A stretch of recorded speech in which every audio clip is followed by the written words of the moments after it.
Hello Tractor Ko viewers! Another day, another tractor na naman tayo. So, last time we celebrated the World Environment Day, diba? Kaya, I want to share this LS tractor with you guys kasi ito ay eco-friendly and it is engineered to consume less fuel in every operation. This tractor ay powered by a Perkins turbo engine with intercooler and may turbocharger na din ito. And this is the reason kung bakit high power and may extra lakas ito sa bukid. At dahil na din ito ay highter with low speed. Pero hindi lang yan kasi this LS tractor ay scientifically proven na less fuel consumption compared sa ibang leading brands. Imagine, it gives you up to 15% less fuel consumption. Ang laking tipid nito sa diesel lalo na ngayong nahihirapan tayo sa sobrang mahal ng krudo. Kaya naman makakatipid talaga kayo kung LS tractor ang gagamitin nyo.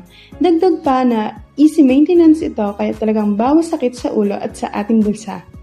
At ang mas maganda pa dito ay perfect ito sa ating mga implements dahil ang LS tractor ay engineered at talagang designed na maging compatible at ready to use with European brand implements and also to other attachments. Kasi bukod po doon, ito ay may high-power PTO driveline with low power losses. Buong-buong hatid na lakas sa mga gamit mo na walang nasasayang na energy and tamang-tama ito sa mga heavy-duty implements gaya ng fertilizer spreaders, harvesters, and blend implements.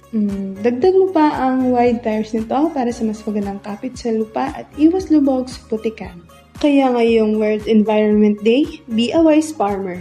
For more information about this LS tractor, just comment down below or message us here sa aming Facebook page, Tractor Ko Company Inc.